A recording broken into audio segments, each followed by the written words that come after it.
દર્શક મિત્રો, આજના સ્તવન ગુજરાતી પ્રસારણમાં હું આપનો આવકાર કરું છું. હું આશા રાખું છું કે આ બાઇબલ અભ્યાસ આપના માટે અને આપના પરિવાર માટે લાભદાયી બની રહ્યો હશે. હાલમાં આપણે બાઇબલના પ્રથમ પુસ્તક ઉત્પત્તિનો ક્રમબદ્ધ અભ્યાસ કરી રહ્યા છીએ. આજના કાર્યક્રમમાં આપણે ઉત્પત્તિના 15મા અધ્યાયમાં ઈશ્વર ઇબ્રામને જે દર્શન આપે છે તે વિશે જોઈશું. ઈશ્વર તેને પ્રકટીકરણ દ્વારા ખાતરી કરાવે છે અને તેને કેવી રીતે હિંમત પૂરી પાડે છે, અને ઈશ્વર ઇબ્રામ સાથે માનવીય ધોરણે વ્યવહારુ બનીને તેની સાથે કરાર કરે છે તે વિશે જોઈશું. તો આવો મિત્રો, આજના કાર્યક્રમમાં આગળ વધીએ.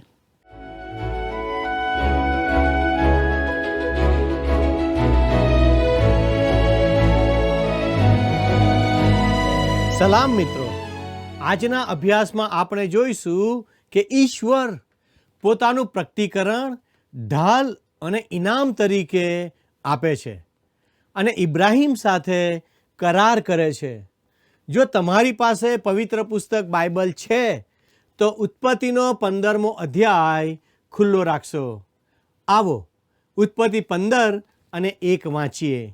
એ વાતો પછી યહોવાનું વચન દર્શનમાં ઇબ્રામ પાસે આવ્યું ને કહ્યું કે, ઇબ્રામ, તું બીમાં, હું તારી ઢાલ તથા તારું મહા મોટું પ્રતિદાન છું.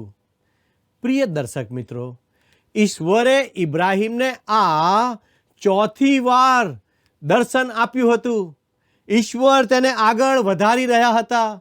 ઈશ્વર તેને યોગ્ય સમયે દર્શન આપે છે, કેમ કે તેણે સદોમના લોકો તથા લોતને બચાવવાનું તથા સદોમના રાજાએ જે સંપત્તિ લેવાનું કહ્યું હતું તે નકારીને અદ્ભુત કાર્ય કર્યું હતું.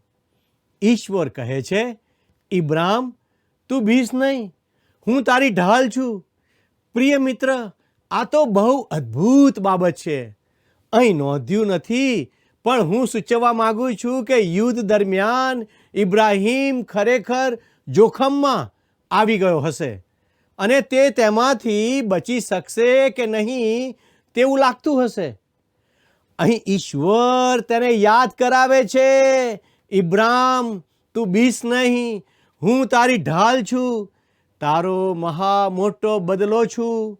વહાલા મિત્રો, બીજા શબ્દોમાં ઈશ્વર કહે છે કે તે લૂંટની સંપત્તિ ન સ્વીકારી તે સારું કર્યું. હું તારું ઇનામ કે બદલો આપવા ઈચ્છું છું. જો આજે આપણે કે કોઈ પણ વ્યક્તિ ઈશ્વર પર ફક્ત વિશ્વાસ કરીએ અને તેમના તરફ ફરીએ તો ઈશ્વર આપણા માટે બધું જ કરશે. મિત્રો, જો તમને એમ લાગે કે ઇબ્રાહિમ એક ધાર્મિક માણસ છે જે બધાનું ભલું ઈચ્છે છે, તો તે ખોટું છે.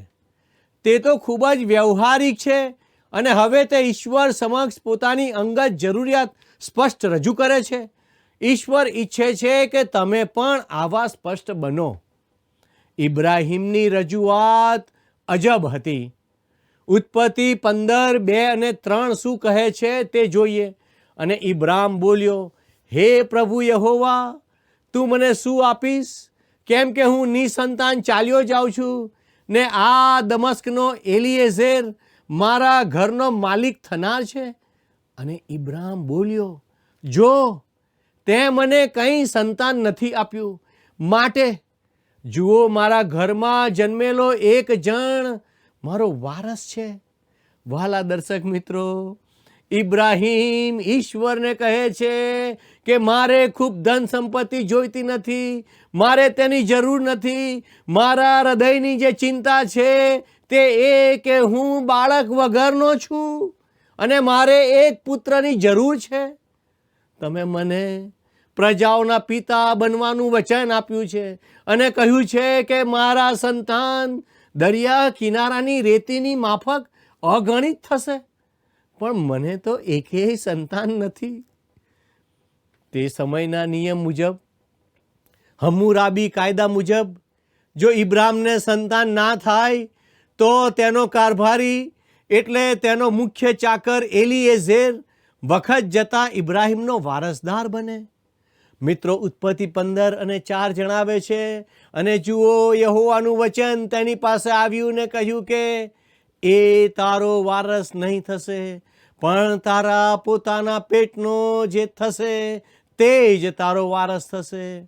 વહાલા દર્શક મિત્રો, જ્યારે કોઈ વ્યક્તિ ઈશ્વર સાથે વ્યવહારિક બને છે ત્યારે ઈશ્વર પણ ખૂબ વ્યવહારિક રહે છે. તેમણે કહ્યું, ઇબ્રાહિમ, હું તને એક પુત્ર આપવાનો છું, તારો પોતાનો પુત્ર.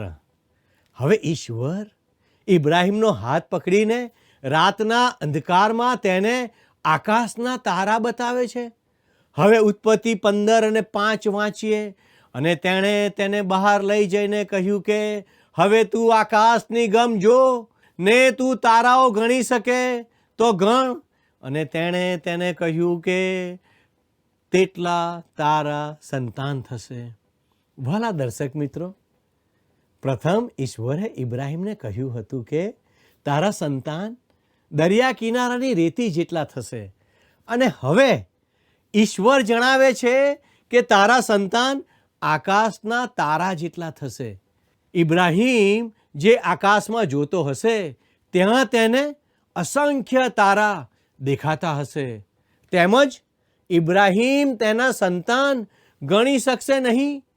ખરેખર તો ઇબ્રાહિમને 2 સંતાન હતા. એક દૈહિક સંતાન ઇઝરાયેલ પ્રજા, અને બીજું આત્મિક સંતાન એટલે મંડળી. મંડળી કેવી રીતે ઇબ્રાહિમનું સંતાન ગણાય? વિશ્વાસથી. પ્રેરિત પાઉલે ગલાતી 3:29 લખ્યું છે, અને જો તમે ખ્રિસ્તના છો તો તમે ઇબ્રાહિમના સંતાન અને વચન પ્રમાણે વારસ પણ છો.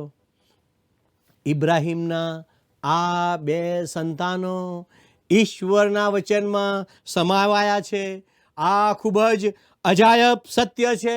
ઉત્પત્તિ 15:6 જણાવે છે, અને તેણે યહોવા પર વિશ્વાસ કર્યો, અને તેણે ન્યાયપણાને અર્થે તેના લાભમાં ગણ્યું. અને તેણે યહોવા પર વિશ્વાસ કર્યો. પવિત્ર શાસ્ત્રમાં આ મહાન વિધાન છે. ઈશ્વરે કહ્યું, હું આ તારા માટે કરીશ. અને ઇબ્રાહિમ ઈશ્વરને કહે છે, હું તે પર વિશ્વાસ કરું છું. આ વિશ્વાસ ઇબ્રાહિમ માટે ન્યાયપણા માટે ગણાયો. વહાલા દર્શક મિત્રો, સંત પાઉલ રોમી 4:1-5 આ વિશે કહે છે, તો મનુષ્ય દેહે આપણા પૂર્વજ ઇબ્રાહિમને જે મળ્યું તે વિશે આપણે શું કહીએ? કેમ કે જો ઇબ્રાહિમ કરણીઓથી ન્યાયી ઠર્યો હોત તો તેને વડાઈ કરવાનું કારણ છે, પણ દેવની આગળ નહીં. કેમ કે ધર્મશાસ્ત્ર શું કહે છે? તે કહે છે કે ઇબ્રાહિમે દેવ પર વિશ્વાસ કર્યો, અને તે વિશ્વાસ તેને લેખે ન્યાયપણાને અર્થે ગણવામાં આવ્યો. હવે કામ કરનારને જે મુસારો મળે છે તે કૃપારૂપ ગણાતો નથી, પણ હકરૂપ ગણાય છે. પણ જે માણસ પોતે કરેલા કામ પર નહીં, પણ અધર્મીને ન્યાયી ઠરાવનાર પર વિશ્વાસ કરે છે, તેનો વિશ્વાસ તેને લેખે ન્યાયપણાને અર્થે ગણવામાં આવ્યો છે. ભલા દર્શક મિત્રો, ધર્મશાસ્ત્ર કહે છે કે ઇબ્રાહિમે ઈશ્વર પર વિશ્વાસ કર્યો, અને તે વિશ્વાસ તેને માટે ન્યાયપણાને અર્થે ગણવામાં આવ્યો. હવે કામ કરનારને જે પગાર મળે છે તે કૃપારૂપ ગણાતો નથી, પણ હકરૂપ ગણાય છે. મિત્રો, જો તમે તમારા ઉદ્ધાર માટે કાર્ય કરો તો ઈશ્વર તમારા ઋણી છે, પણ ઈશ્વર કૃપા સિવાય બીજા કશાથી ઉદ્ધાર કરતા નથી. ઉદ્ધાર કરવા માટે તેમની પાસે બીજી કોઈ પદ્ધતિ નથી. અને જો તમે ઉદ્ધાર પામો છો તો તેનું કારણ એ છે કે તમે ઈશ્વર પર વિશ્વાસ કરો છો અને ઈસુ ખ્રિસ્તને તમારા ઉદ્ધારનાર તરીકે સ્વીકારો છો.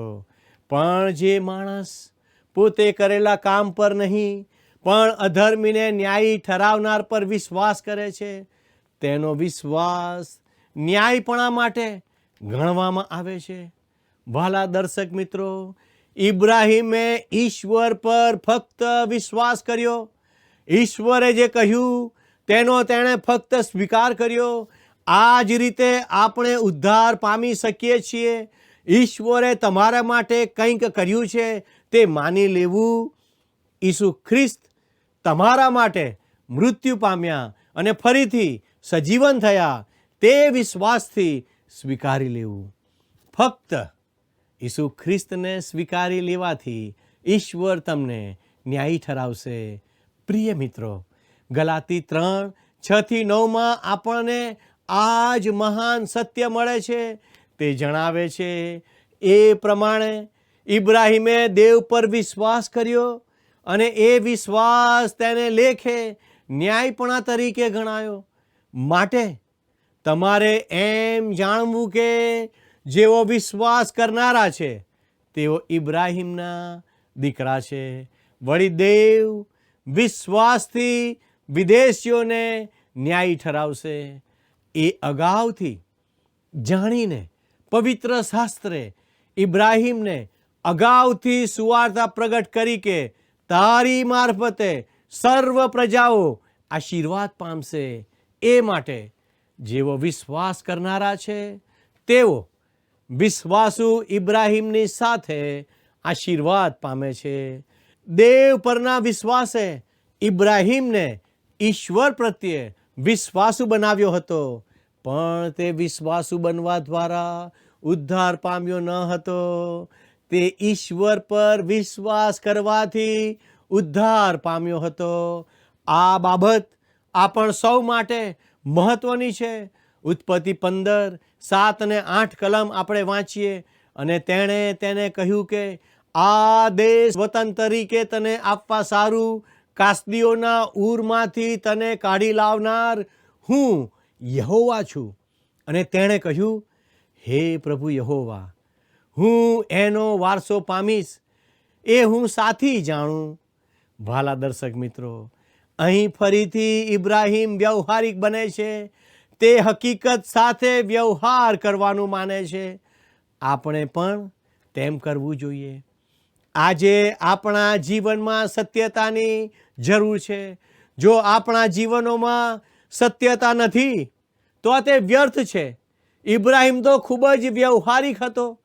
તે ઈશ્વર પાસેથી કંઈક જાણવા માગે છે. હવે ઈશ્વરે ઇબ્રાહીમને શું જવાબ આપ્યો? ઈશ્વરે જાણે ઇબ્રામને કહ્યું કે ઇબ્રામ, તે મને કહ્યું તે સારું થયું, કેમ કે હું તારી સાથે જે કરાર કરવાનો છું તે લખાણમાં મૂકીશ. તને પુત્ર થશે. તું મને ત્યાં મળજે અને હું તે લખાણ પર સહી કરીશ. વહાલા મિત્રો, જો કે પવિત્ર શાસ્ત્રમાં આવું કંઈ વર્ણન નથી, તેથી તમને કદાચ વિચિત્ર લાગશે. પણ આજની ભાષામાં વાત કરીએ તો ઈશ્વરે ઇબ્રાહીમને આવું જ કહ્યું હોત. ઉત્પત્તિ 15:9-10 જણાવે છે, અને તેણે તેને કહ્યું કે 3 વર્ષની વાછરડી તથા 3 વર્ષની બકરી તથા 3 વર્ષનો મેઢો તથા એક હોલું ને કબૂતરનું એક પીલું મારે સારું લે.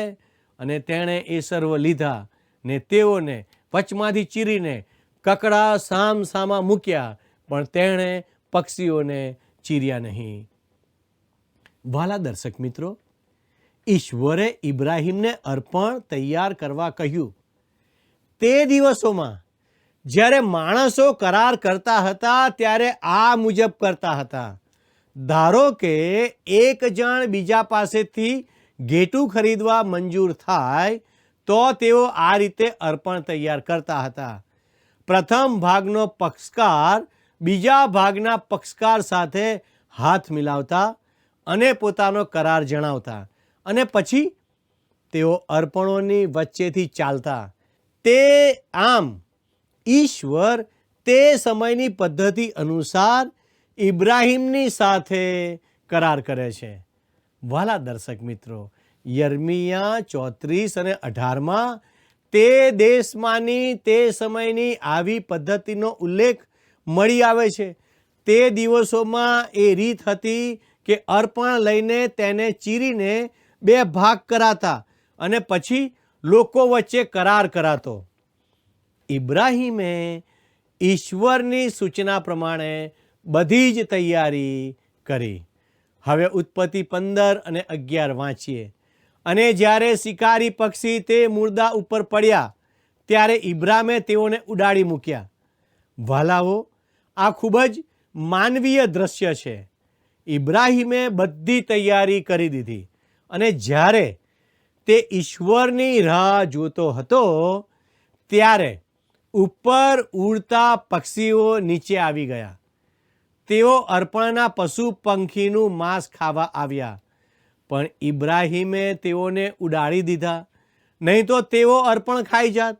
સૂર્ય આથમી રહ્યો હતો અને મોડું થયું હતું, પણ ઇબ્રાહીમ વિશ્વાસથી ઈશ્વરની રાહ જોઈ રહ્યો હતો. પ્રિય મિત્રો, હવે ઉત્પત્તિના 15મા અધ્યાયમાં આપણે ઈશ્વરે ઇબ્રાહીમ સાથે કરેલા કરાર વિશે જોવા માંગીએ છીએ. ઈશ્વર જ્યારે કોઈ બાબત આપણને કહી રહ્યા હોય ત્યારે તેમના પર વિશ્વાસ કરવો જોઈએ. જો ઈશ્વર વચન આપે છે તો તે વચન નક્કી કરેલા સમયે પૂરું કરવા માટે પણ તે શક્તિમાન છે. તેવો વિશ્વાસ કરવો જોઈએ. જો આપણે ઈશ્વરના સમયની રાહ નથી જોતા અને પોતાની રીતે ઈશ્વરે આપેલા વચનને પૂરું કરવાની કોશિશ કરીએ છીએ તો મોટી મુશ્કેલીમાં પણ આવી શકીએ છીએ. હવે તે વિશે વિસ્તારપૂર્વક જોઈશું. 12મી કલમમાં લખ્યું છે, અને સૂર્ય આથમતો હતો ત્યારે ઇબ્રામ ભર ઊંઘમાં પડ્યો અને જુઓ, મોટો ઘોર અંધકાર તેના પર પડ્યો. વાલા મિત્રો, આ ખૂબ જ વિચિત્ર લાગે છે કે ઇબ્રામે તો કરારમાં જોડાવાનું હતું અને તેમ છતાં ઈશ્વરે તેને ભારે ઊંઘમાં નાખી દીધો. પણ આ તો અસામાન્ય કરાર હતો. ઈશ્વર અર્પણો મધ્યથી પસાર થવાના હતા, કેમ કે તે વચન આપી રહ્યા હતા. ઇબ્રાહીમે તેમાંથી પસાર થવાનું ન હતું, કેમ કે તેણે કંઈ કરવાનું વચન આપવાનું ન હતું. તેણે ફક્ત ઈશ્વર પર વિશ્વાસ કર્યો, એટલું જ. પ્રિય મિત્રો, ઈશ્વરે 2026 વર્ષ પહેલાં પોતાના પુત્રને પૃથ્વી પર મોકલ્યા. બરાબર આવું જ થયું. ઈશ્વરે જગત પર એટલો બધો પ્રેમ કર્યો કે તેમણે પોતાનો એકાકી જનિત પુત્ર આપી દીધો. ઈશ્વર પુત્રએ પૃથ્વી પર આવવા અને જગતના પાપ માટે મૃત્યુ પામવા સંમતિ આપી. એ માટે જે કોઈ તેમના પર વિશ્વાસ કરે તેનો નાશ ન થાય, પણ તે અનંત જીવન પામે. 2026 વર્ષ પહેલાં તમે કે હું ત્યાં કરાર કરવા હાજર ન હતા, પણ ઈશ્વર પિતા અને ઈશ્વર પુત્ર હતા, અને મારા ઈશ્વર પુત્ર ઈસુ ખ્રિસ્ત તમારા ને મારા પાપ માટે વધસ્તંભ પર મૃત્યુ પામ્યા. હું કે તમે કોઈ વચન આપી શકીએ એવી સ્થિતિમાં ન હતા. દર્શક મિત્રો, ઇબ્રાહીમે કંઈ પણ કરવાનું વચન આપ્યું નહીં. ધારો કે તે વચન આપે અને તે પૂરું કરવાનું ભૂલી ગયો હોત તો કરારનો ભંગ થાય. તેથી ઈશ્વરે કહ્યું કે તે પોતાને જે કરવાનું છે તે કરશે, અને તે માણસને ફક્ત એક જ બાબત કરવા કહે છે, તેમના પર વિશ્વાસ કરવાનો. તમારે ઈશ્વર પર અને તેમણે જે કર્યું છે તેના પર વિશ્વાસ રાખવાનો છે. પ્રિય મિત્ર, ઈશ્વર પર વિશ્વાસ કરવો તે જ ઉદ્ધાર છે. 15મો અધ્યાય અને 13મી કલમ આ પ્રમાણે કહે છે, અને તેણે ઇબ્રામને કહ્યું, તું ખચી જાણ કે તારો વંશ પરદેશમાં ભટકશે ને ત્યાંના લોકોની સેવા કરશે અને 400 વર્ષ લગી તેઓને દુઃખ દેવામાં આવશે. પ્રિય મિત્રો, પવિત્ર શાસ્ત્રમાં એવી ભવિષ્યવાણી છે કે હિબ્રુ પ્રજાને 3 વાર દેશ નિકાલ કરવામાં આવશે. આ પ્રથમ વારની વાત છે. એવું પણ ભવિષ્ય કથન છે કે તેઓ દેશમાં પાછા આવશે અને તેઓ પાછા આવ્યા હતા. તે પછીથી બાબિલના બંદીવાસનો સમય આવવાનો હતો. તેઓને બંદીવાસમાં લઈ જવાયા અને ત્યાંથી તેઓ પાછા આવ્યા. ઈસવીસન 70માં યરૂશાલેમને નષ્ટ કરવામાં આવ્યું અને તે ત્રીજી વાર તેઓ વિખેરાઈ ગયા. પછી તેઓ કદી પાછા આવ્યા નહીં. વહાલાઓ, હાલમાં ઇઝરાયેલમાં તેઓની હાજરી કોઈ પણ રીતે વચનોની પૂર્ણતા નથી. પણ ઈશ્વરના વચન મુજબ તેઓ માટે જેમ કહેવાયું છે તેમ જ તેઓ પાછા આવશે.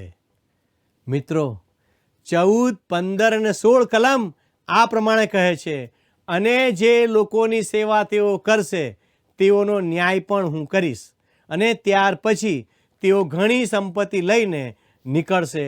પણ તું પોતાના બાપ દાદાઓની પાસે શાંતિએ જશે અને તું ઘણો ઘરડો થયા પછી દટાશે, અને તેઓ 4થી પેઢીમાં અહીં પાછા આવશે, કેમ કે અમોરીઓના પાપનો ઘડો હજી ભરાયો નથી.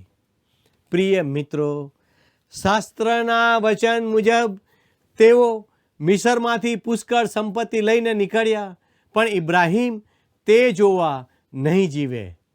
ઈશ્વર ઇબ્રાહિમને જણાવે છે, હું તને હમણાં આ દેશમાં રાખી શકતો નથી, કેમ કે હું અમોરીઓ ઉપર પણ પ્રેમ કરું છું અને તેઓ મારી તરફ પાછા ફરે માટે તેઓને તક આપવા માગું છું. ઈશ્વરે અમોરીઓને 400 વર્ષ આપ્યા. આ ખૂબ જ લાંબો સમય હતો, તેથી તેઓને પાછા ફરવા તક મળી રહે. તે દેશમાંથી એક જ કનાની સ્ત્રી રાહાબ ઈશ્વર તરફ ફરી હતી. તેણે ઈશ્વર પર વિશ્વાસ કર્યો. ઈશ્વર તમારી પાસેથી જે માગે છે તે આ જ છે કે તમે તેમના પર વિશ્વાસ કરો. મિત્રો, ઉત્પત્તિના 15મા અધ્યાયની 17મી કલમ આ પ્રમાણે કહે છે, અને એમ થયું કે સૂર્ય આથમતા અંધારું થયું ત્યારે જુઓ, એક ધુમાતી સગડી તથા બળતી મશાલ એ કકડાઓની વચમાં થઈને ગઈ. વાલા મિત્રો, આ બંને બાબતો ઈસુ ખ્રિસ્ત વિશે કહે છે. ધુમાતી સગડી ન્યાય વિશે કહે છે, અને બળતી મશાલ ઈસુ જગતનું અજવાળું છે તે જણાવે છે. મિત્રો, 18થી 21મી કલમ આપણે વાંચીએ.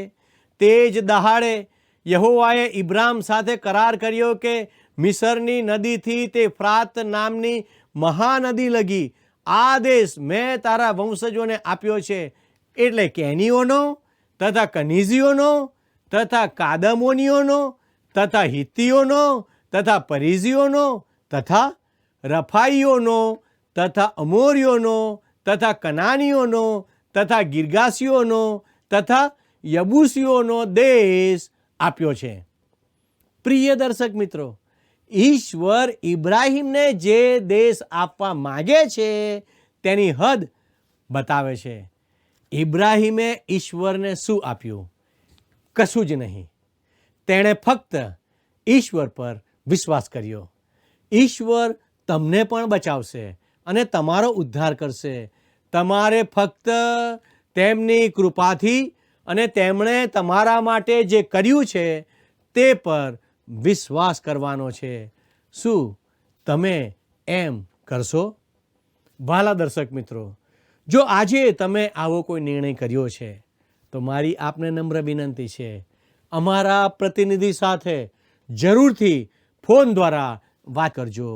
ઈશ્વર આજનો આશીર્વાદ આપ સર્વને આપો, એ જ વિશ્વાસ સાથે હું આપની રજા લઉં છું. ધન્યવાદ.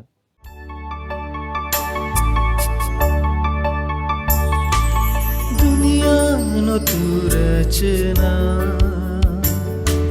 मुझनो तू तारणहार, दुनियानो तू रचना, मुझनो तू तारणहार.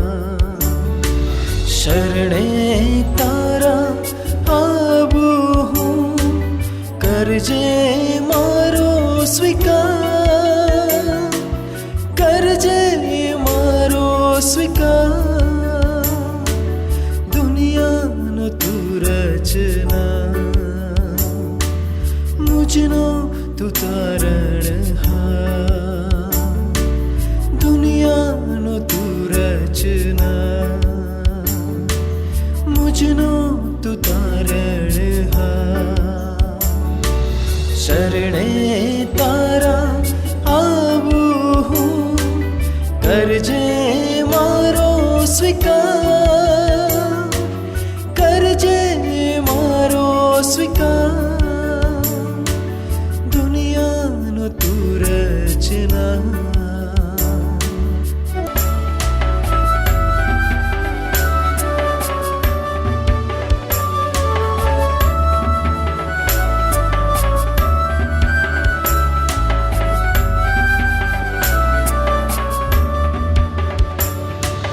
निर्बळ हूँ છું તારા વિના, ખાલી દિલ છે તારા વિના. નિર્બળ હું છું તારા વિના, ખાલી દિલ છે તારા વિના. તુજ સામર્થથી મુझने ભરજે પ્રભુ, કરજે મારો સ્વીકાર.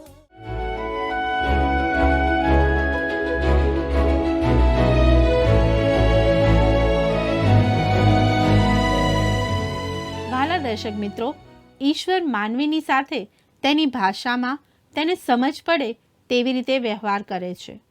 ઇબ્રામ નિસંતાન હતો અને ઈશ્વર તેનાથી મોટી પ્રજા ઉત્પન્ન કરવાનું વચન આપે છે. ઈશ્વર તેને સંતાન પ્રાપ્ત થશે એવી ખાતરી કરાવે છે અને તેની સાથે કરાર કરે છે. એવું લાગે છે કે આજના સમય પ્રમાણે સ્ટેમ્પ પેપર ઉપર ઈશ્વર જાણે પોતાની મહોર મારતા હોય.